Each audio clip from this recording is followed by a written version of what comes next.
Монгол гэрийн цоохорл нь монголчуудын нүүдлийн соёл иргэншлийн нэгэн чухал хэсэг юм. За гэрийн доторх хээ уулз чимэглэл нь айл гэрийн элбэг дэлбэг аз жаргалыг бэлэгдээ илэрхийлдэг онцлогтой. Нүүдлийн соёлыг 40 гаруй жил уламжилж яваа гэрийн мод чимэглэгч насан дийлгээр нар хажид нарыг онцолж байна.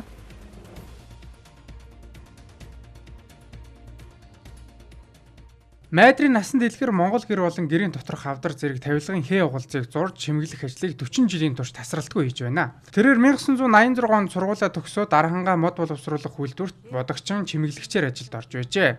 Түүний урсан бүтээлүүд нь уламжлалт хэв маягийг хадгалсан төдийгүй Монгол гэрийн гоо зүй соёлын үн цэнийг илэрхийлдэг байна.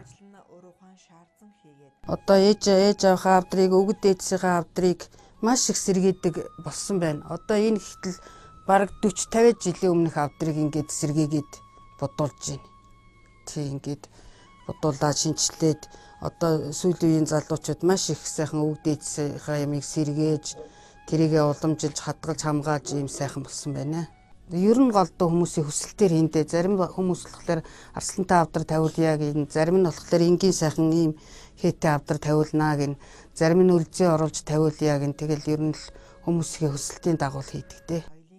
Орчин үед залуучууд өвөг дээдсээсээ өвлөж ирсэн гэрийн мод авдар савны хээ угалзыг сэргээн бодуулах нь ихссэн байна. Гүн гүнзгий утга агуулгатай энэхүү нявхар бүтээл чимэглэгчид чухал үр гүйцэтгэж ур ухаанаа шингээдэг. Гэр цоохорлдог хүнийг чимэглэгч гэж нэрлэдэг бөгөөд энэ ажил нь ур ухаан, бүтээл цэтгэлгээ, соёлын мэдлэг туршлага шаардсан нарийн ур чадварын ажил юм а. Тэгвэл нар хажид гой ажил мэргэжлийнхээ багтам сайхныг энэхүү гайхуулан ярьж байна.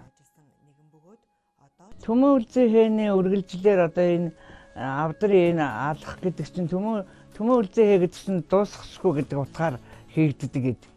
Энэ цэцэг навчвал одоо дэлгэрж бай гэсэн утгатай.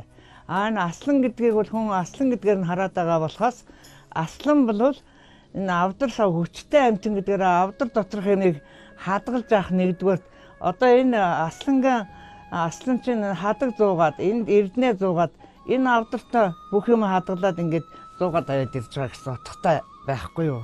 Утга нь бол тийм л утгатай юм байгаа. Үнэн дээр үл яг хуу заостой хээ байна, үлзийтэй хээ байна.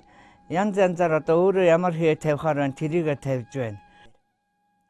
Нар хажидгоон чимгэлсэн арслантай урт бөг нь хоёр авдар 1983 онд улсын алтан медаль хүртэж байсан түүхтэй. Ахмад будагчид болох нар хажид насан дэлгэр нар өнөөдөр залуу үедээ мэдлэг туршлага өвлүүлэн зааж уламжлалт урлагийг хадгалан үлдээхэд хувь нэмрээ оруулж байна.